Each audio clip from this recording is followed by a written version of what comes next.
እባክሽን እሺ ካላልሽ ስማ በጀበናዬ ቀልድ አላውቅም። ኧረ እሺ አትይ እሺ የመጀመሪያው ጠዋት እንደፈለኩ እስከ 6 ሰዓትም ቢሆን እስከ 7 ሰዓት ተኛለሁ። አትጨቃጨቂ። በሽተኛ ነህ እንዴ አንተ? ነው እሺ አልኩ እኮ። ሁለተኛው ማታ በጣም ሲመሽብኝ ፋዘርን መጥቷል ብለሽ ትሸውጂልኛለሽ። ልጨነቅበት እዳ የለኝም ነግረዋል። እሺ ሶስተኛውና ዋነኛው ፋዘርን አስማምተሽ ስልክ አስገዢ። ባለፈው ገዝቶልህ ጥለኸው እንዴ? አያገባኝ። ማዘሯን ልጣላ። እሺ አልኩ እኮ። ምንድን ነው ያልከው? ኧረ ምንም አላልኩም። እስከ 6 ሰዓት ልተኛ ከዛ ደግሞ እኩለ ሌሊት ልገባ። ኧረ አይደለም ዝጋ ብለህ ደግሞ ቦር ስልክ ግዛ ልትል ጀበናዬ እግዚአብሔር ያጽናሽ። ሄላ ምኑ ጋር ናችሁ? ትሰሚኛለሽ? በር ላይ ነው ያለነው። ሳትደናበሪ ቀስ ብለሽ ግቢ። መግባት እኮ ፈርቼ ነው። ሌላ ነገር ብለሽ እንዳታዋርጂ ነግሬሻለሁ። ደግሞ ምንድን ነው የሚባለው? አላውቅም እኮ። ቀጥ ብለሽ ትገቢያለሽ። በረንዳ ላይ ወንበር አለልሽ። ካጠገቢ መጥተሽ ቁጭ። በቃ እሺ ለፍትሽ መጥቼ ቁጭ እላለሁ። አንቺ ያምሻል እንዴ? በቃ ዝም ብለሽ ቀጥ ብለሽ ግቢ። እሺ በቃ እሺ። እንኳን አደረሳችሁ። እንኳን አብሮ አደረሰ። ደነስ አዋርጂ። በደንብ ተቀበሉ። አንቺ ያምሻል እንዴ? ባይቀበሉ ችግር የለውም። ተነሽ እንሂድ። አመት ያድርስልህ እንዴ። እስኪ ዜና ላይ አርገው። ኡፋውንስ እውነቱን ነው አርገው። ሰላም ጤና ይስጥልኝ። አሁን ላይ ደረሰን ሰበር መረጃ። ከቤተሰቦቻቸው ጋር የሚኖሩ ከ18 ዓመት በላይ የሆኑ ልጆች ለቤተሰቦቻቸው የቤት ኪራይ እየከፈሉ እንዲኖሩ ትዕዛዝ ተላልፏል። ተመስገን። ይህን የማይተገብሩ ልጆች የሚመለከተው አካል እርምጃ እንደሚወስድ አስታውቋል። ከ30 ነው የምትጀምሩት። ምኑን? ኪራዩን። ከአሁን በኋላ አንድ ሰው አግብቶ አይወጥ። ምን? አዎ እንዴ እኔ እኮ ስራ የለኝም። ድንጋይም ቢሆን ፍለጥ፣ ካልሆነ ለሚመለከተው አካል አሳውቁ ተብሏል። ተመስገን የኔ ጌታ። አስናቁ ጋር ልደውል። ሄሎ አስናቅ፣ ዜናውን ሰማሽ? እንኳን አብሮ ደስ አለን። የአንቺ እንደውም 5 ናቸው። ከ5ቱም አቅጣጫ ነው የሚገባው። አንዱ አግብታ ልትወጣ ነው። የምን ማግባት? ጣፍንገሻሽ። ከአሁን በኋላ ማግባት ብሎ ነገር የለም። እሺ ቆይ ደውልልሻለሁ። ምንድን ነው ያልሽውማ? ሁለትሽም እንግዲህ ከአሁን በኋላ አግብቼ እወጣለሁ ብሎ ነገር የለም። አንተ ደግሞ የቀረውን ከነዋጋው ንገራቸው። ለጊዜው አንተ 15,000 አንቺ 10,000 ትከፍላላችሁ። እንዴ ካልሆነ እያየን እንጨምራለን። ወይኔ ቁራሊያ እንዴት አባቷ ነው የምታምረው። ማማዬ ስልክሽን አሰጪኝ። ስልኬን እንኳን አልሰጥም። አሮጌ ዕቃ ምናምን ግን ካለ ልወስድልህ እችላለሁ። የምን አሮጌ ዕቃ? ለአንቺ አዲስ ዕቃ መጣሁሽ፣ ጠብቂ። እሺ ይኸው የኔ ሞናሊዛ። መፍጫው ግን የሚሰራ አይደለም። ቢሰራ ባይሰራ ለአንቺማ አዲሱን ነው የምገዛልሽ። ይሄንንም እንኪ የሽንኩርት መፍጫ። ቴንክ ዩ በጣም አመሰግናለሁ። ብረት ድስትም አለ፣ ጠብቂ። ይኸው እንደ መፍጫ ምን ሊያደርግልሽ ያልሽ? እማዬ ኧረ ልጆት ነው የማይሰራ መፍጫ ነው ብሎ ይሰጠኝ። ኧረ ብላችሁ እንዲጀመራችሁ ሌባ። ማዘር እኔ ስሬን እየሰራሁ ነው ያለው። እንዴ ብረት ድስት የማልቀረ ልጆቱን መጠየቅ ይችላል። የሽንኩርት መፍጫ አንተ ምን ልታደርገው ወጣ? አይደለም እማዬ እየዞርኩ ቃጥባለሁ ስትለኝ ያለንን ዕቃ እኮ እንድታጥበው ብዬ ልታሳጥብ። ጅራሽ አንቺ ሌባ መፍጫዬን አስቀምጥ። ጤፍ የሚያመጣው ልጅ ነው። ብር አለብኝ። እናትሽ አለች ካለሽ የለችም በይው ቶሎ። ወይ መጣ ቁጭ አልከው እዚህ ጋር ማዘር አሉ እንዴ? ብር ነበረባቸው አስቀምጠውልኛል። እሷ እኮ የለች። እሺ በቃ ነገ እመጣለሁ። ና አውቃ ነው። ኧረ ዝም በላት እማዬ የለችም በይ ብላት ነው ተደብቃ ቤት ውስጥ ይቻማታል እንዴ? ና ላሳይክ እንደው እማዬ ተደብቀሽ ነው ውጪ። አንቺ ናትሽን ነው የምልሽ።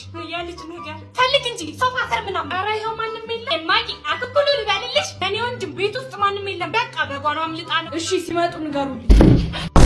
ናና አገኘኋት። የት አሉ? ኢቻት ምን ነው ማዘር በዚህ እድሜው ምን አባገባ ተደሩ ለድልህ እማዬ ያዥልኝ ይችል አይነ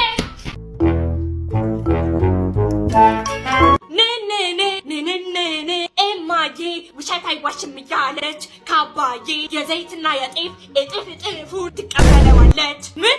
ኧረ ዝም በላት ነው ያሏሽም። የዋጋውን ነው የምቀበለው። ጠርጥሬያለሁ። አይ እንግዲህ መረክተው ኔ አባዬ ውሸት አይዋሽም እያለ የደሞዙን ግማሽ ነው የሚናገረው። ደግሞ ካንተ ትናገራለች። ትገዛልኛል።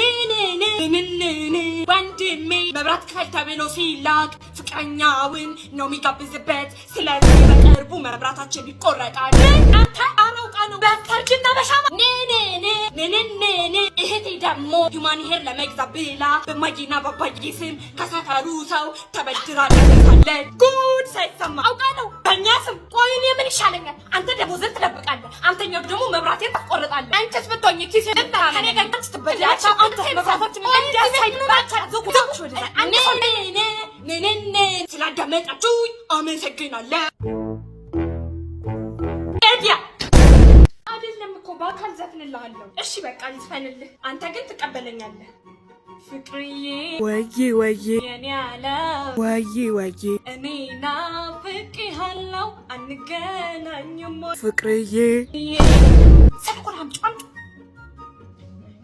ለፍዳዶ ወዬ አምባክት እኔ እናቷ ነኝ ዘጋው አረማ አሁን ከሀስ ከፋ ያለው ንገሪ እውነትማ ምንም የለም እውነቱ ካላወጣሽ ይብሳል እንደው እውነቱ ከነገርሽኝ ምንም አይደልሽ አንዴ እኮ ሆኗል ይልቁኑ ባትነግሪ ነው ምናደድ ምንም አትይ አዎ አልኩሽ ልጁ ማን ነው ቢኒያም መውጫው ላይ ያለው ድንጋይ ወጭ ስንት ጊዜ ሆናችሁ 2 ዓመት አብረሽ ታሞቂ ነበር ሌላ ደግሞ ከአንድ ወር በኋላ ሽማግሌ ይልካል ሽማግሌም ይልካል ስራ ባይኖረው ችግር የለም ዋናው ፍቅር ነው እሱ እንኳን ችግር የለም ጠጠርም ድንጋይም ትበላላችሁ አሁን አናትሽን እጀን ለመንግስት ወይስ ትወጫለሽ ድራሽ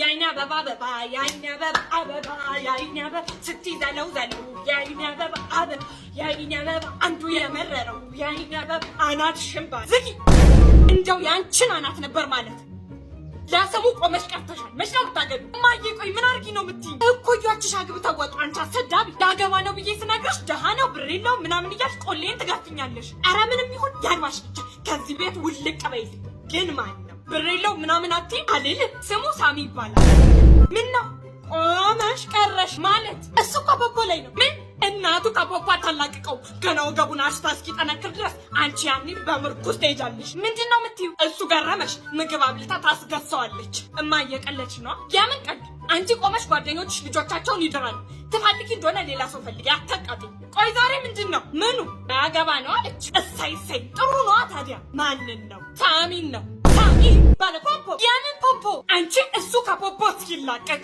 በልቶ እስኪያገሳ ታሽቶ እስኪጠነክር ድረስ ያንኛ አፈር ውስጥ ነን ሳሚ ፖፖ ላይ ነው